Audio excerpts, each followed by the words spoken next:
again. Monsieur le Président, j'aborderai cette intervention portant sur l'incidence des verdicts de non-responsabilité criminelle pour cause de troubles mentaux sous un angle favorisant l'intellection des paramètres et des cas d'application de telles mesures dans le cadre des instances criminelles.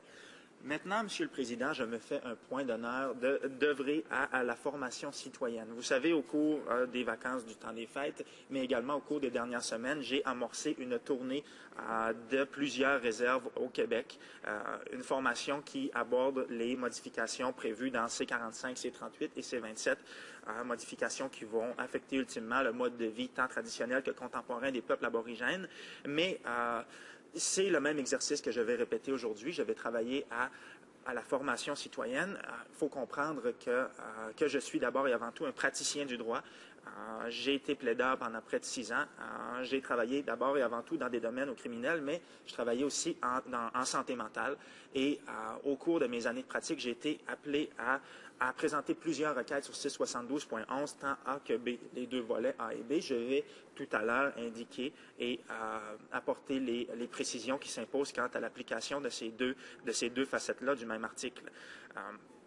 Maintenant, Monsieur le Président, ce que je considère, suite à une revue de la couverture médiatique que nombre de dossiers ont bénéficié au cours des années, c'est que les médias, par souci de popularité, par souci de vente de publicité, au final, vont donner dans le tape à l'œil et vont donner dans le populisme et dans une certaine manière la désinformation. C'est la raison pour laquelle certains citoyens errent en fait et en droit. C'est pas un reproche parce que bon, c'est pas tout le monde qui a une formation de juriste, mais il y a de la mauvaise conception et il y a des conceptions erronées qui circulent à travers la population et je considérais qu'il était essentiel de ramener le débat à sa plus simple expression et d'exprimer les bases et d'indiquer ce qui en est réellement et les cas d'application de ces articles-là. Maintenant, il faut comprendre 672.11 A et B, c'est dans le code criminel. Ce sont des requêtes que le procureur en défense et le procureur de la poursuite peut faire valoir devant un juge. Dans un cas précis. Il faut comprendre, Monsieur le Président, qu'assez rapidement, lorsque l'on rencontre notre client au criminel, pour ma part, je vais me baser sur l'expérience d'un avocat en défense. Lorsque l'on rencontre son client pour la première fois, on est en mesure de se rendre compte assez rapidement si un client est décompensé.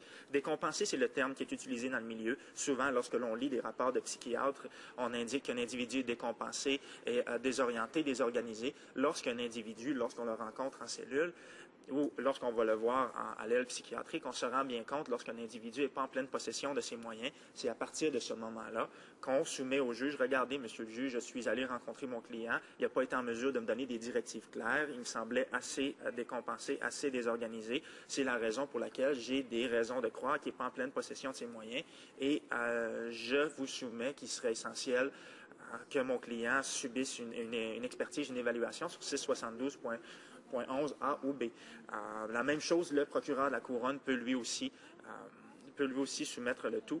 Donc, si je transpose le tout à ma pratique dans ma propre circonscription, ce sont des facettes et ce sont des réalités qui sont quotidiennes, Monsieur le Président. À titre d'exemple, au cours des derniers jours, les journalistes, Radio-Canada, pour ne pas le nommer, ont fait mention qu'il y a eu, au cours de l'année 2012, une hausse de 38% des crimes associés aux stupéfiants dans ma propre circonscription. Donc, tous les dossiers qui sont en lien avec la psychose toxique, les psychoses, sont récurrents et c'est la raison pour laquelle j'ai été à plusieurs dizaines de reprises que j'ai été appelé à soumettre des requêtes sur ces 72.11 au cours des années. C'est une particularité de ma pratique dans ma région. C'est assez violent et on a d'ailleurs une aile psychiatrique assez bien fournie. On a plusieurs psychiatres qui travaillent à cette île. Mais certains cas étaient tellement graves, pas la majorité des cas, mais certains cas étaient assez d'envergure que les clients étaient systématiquement transférés à l'Institut Philippe Pinel à Montréal pour réaliser cette expertise-là. Il faut comprendre qu'à partir du moment où le client quitte et va subir son évaluation, pour éventuellement déterminer de sa responsabilité criminelle, ça peut prendre environ 1 mois. Donc, le client va être envoyé à Montréal. Quelquefois, c'est à Sept-Îles, c'est fait à Sept-Îles, mais le plus souvent, ce que j'ai vu avec les cas d'envergure, les cas plus sérieux, c'était envoyé à Montréal et l'évaluation se passait à Montréal. Et lorsque le client revient, eh bien, il y a une évaluation qui l'accompagne. Et c'est à partir des conclusions, ça fait plusieurs pages. C'est assez intéressant à lire. D'ailleurs, ça me manque beaucoup. Ma pratique me manque. Je ne le cacherai pas. Il y a une demande et je reçois souvent des appels sur mon cellulaire professionnel pour la représentation et je dois décliner tout simplement, je n'ai pas le temps. Mais bref, lorsque le client revient et qu'on évalue, on regarde ce qui est indiqué dans l'évaluation, dans l'expertise, et bien, ça indique à ce moment-là les circonstances et la propre opinion de l'expert et le juge à ce moment-là va le plus souvent, moi ce que j'ai vu jusqu'à date, j'ai jamais vu de contestation, ni même de la part de la couronne et une demande de seconde évaluation, mais à mon sens, ça doit exister, oui, ça existe en fait. C'est une certitude et le juge va se contenter de cette conclusion-là, de l'expert qui provient soit de Montréal ou de cette île, dépendamment du cas, et il va référer le dossier au tribunal administratif du Québec, le dossier de l'individu en question. Il va juger qu'il n'est pas responsable et il va tout simplement transférer. C'est une des facettes qu'on n'a pas abordées beaucoup, Monsieur le Président. D'ailleurs, j'ai pas entendu ça aujourd'hui. Il n'y a aucun de mes collègues ou de mes confrères, consoeurs qui ont abordé cette notion-là. C'est le tribunal administratif du Québec, en tout le moins pour le Québec, qui va être en charge et qui va déterminer du suivi. Le suivi des individus qui vont se voir qui vont s'être vus reconnaître non criminellement responsables. Donc, pour remettre le tout en perspective, Monsieur le Président, ces auditions-là avec le tribunal administratif du Québec se font à l'hôpital de cette île, toujours selon ma propre pratique, se font en visioconférence. C'est donc que les décideurs du tribunal vont apparaître sur un écran et vous êtes présent avec votre client qui doit réapparaître sur une base ponctuelle, doit se soumettre à ces auditions-là sur une base ponctuelle à raison de quelques fois par année, si je ne m'abuse, peut-être une fois par année. Et ce sont ultimement les décideurs du tribunal administratif qui vont déterminer du suivi à appliquer à un cas donné. Et c'est là où le bas blesse, Monsieur le Président, et ça, je vais l'appuyer et l'étayer un peu plus au cours des prochaines minutes, mais pour avoir travaillé durant des années avec une clientèle en santé mentale, c'est une clientèle qui est d'abord, pas en majorité, mais qui est d'abord récalcitrante et réfractaire à ce genre de suivi et à la prise de médication. Certains, pas toujours, mais plusieurs de mes clients étaient réfractaires à la prise de médication. Vous savez, un des critères pour déterminer l'atteinte à lorsque quelqu'un est atteint d'une maladie mentale, c'est le fait qu'il ne reconnaît pas sa propre maladie. Donc, un individu qui ne reconnaît pas sa propre maladie va être enclin, à partir du moment où les suivis sont plus ou moins serrés, va être enclin à cesser de prendre sa médication parce que lui considère qu'il n'est pas malade et qu'il n'a pas besoin de prendre sa médication. Même chose aussi, c'est une clientèle qui est assez volatile, donc peut tout simplement cesser d'assister à ses rencontres avec son psychiatre, ses rencontres mensuelles, et peut disparaître dans la nature. J'ai eu ces cas-là et ces situations-là au cours de ma pratique, et ça m'a donné des frissons à certains moments, Monsieur le Président, parce que j'ai traité certains cas assez durs. Je vais vous épargner les informations par souci de confidentialité, et donc aucune information nominale, mais il y avait quelques dossiers qui traitaient de nécrophilie, il y avait quelques dossiers qui traitaient d'incendies criminels, il y avait des dossiers de violence vraiment sérieux, et c'est des individus que j'ai été en mesure de remettre dans le chemin, si vous me permettez l'expression, Monsieur le Président, au cours des années. Et ces individus-là, suite au passage au tribunal administratif et leur remise en liberté, eh bien, quelquefois, ils disparaissaient. Le suivi était plus ou moins serré. Les individus disparaissaient. Donc, après quelques mois, quelques années, à la limite, j'ai déjà reçu des appels de clients après quelques années, eh bien, je recevais un appel soit des autorités ou du client en question qui était décompensé et qui, dans une bulle de lucidité, me téléphonait pour vérifier où était rendu son dossier. Là, je lui demandais, tu prends toujours tes médicaments, tu es rendu où au Québec?